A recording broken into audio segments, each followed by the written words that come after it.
கிறிஸ்துவுக்குள் பிரியமானவர்களே, இன்றைய இறைவார்த்தை லூக்கா எழுதிய நற்செய்தி 7ஆம் அதிகாரம் 36 முதல் 50 முடிய உள்ள வசனங்கள். அக்காலத்தில் பரிசேயருள் ஒருவர் இயேசுவை தம்மோடு உண்பதற்கு அழைத்திருந்தார். அவரும் அந்த பரிசேயருடைய வீட்டுக்கு போய் பந்தியில் அமர்ந்தார். அந்நகரில் பாவியான பெண் ஒருவர் இருந்தார்.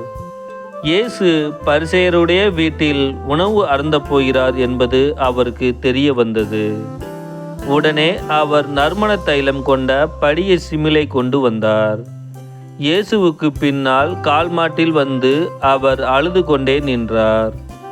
அவருடைய காலடிகளை தம் கண்ணீரால் நனைத்து தம் கூந்தலால் துடைத்து தொடர்ந்து முத்தமிட்டு அக்காலடிகளில் நறுமண தைலம் பூசினார்.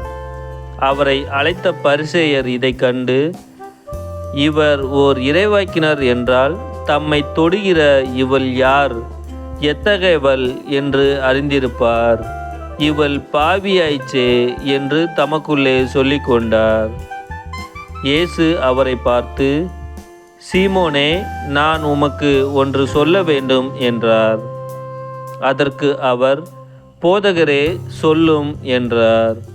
அப்பொழுது அவர், கடன் கொடுப்பவர் ஒருவரிடம் ஒருவர் 500 தெனாரியமும் மற்றவர் 50 தெனாரியமாக இருவர் கடன்பட்டிருந்தனர்.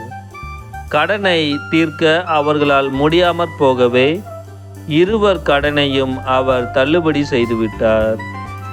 இவர்களுள் யார் அவரிடம் மிகுந்த அன்பு செலுத்துவார் என்று கேட்டார். சீமோன் மறுமொழியாக, அதிக கடனை யாருக்கு தள்ளுபடி செய்தாரோ அவரே என நினைக்கிறேன் என்றார். இயேசு அவரிடம், நீர் சொன்னது சரியே என்றார். பின்பு அப்பெண்ணின் பக்கம் அவர் திரும்பி சீமோனிடம், இவரை பார்த்தீரா? நான் உம்முடைய வீட்டிற்குள் வந்தபோது நீர் என் காலடிகளை கழுவ தண்ணீர் தரவில்லை.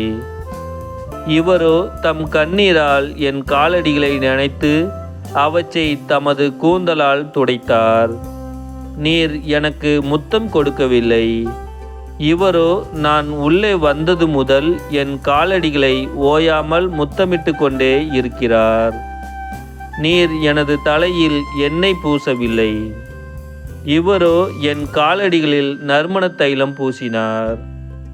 ஆகவே நான் உமக்கு சொல்கிறேன், இவர் செய்த பல பாவங்கள் மன்னிக்கப்பட்டன, ஏனெனில் இவர் மிகுதியாக அன்பு கூர்ந்தார். குறைவாக மன்னிப்பு பெறுவோர் குறைவாக அன்பு செலுத்துவோர் ஆவர் என்றார். பின்பு அப்பெண்ணை பார்த்து, உம் பாவங்கள் மன்னிக்கப்பட்டன என்றார். பாவங்களையும் மன்னிக்கும் இவர் யார் என்று அவரோடு பந்தியில் அமர்ந்திருந்தவர்கள் தங்களுக்குள் சொல்லிக் கொண்டார்கள்.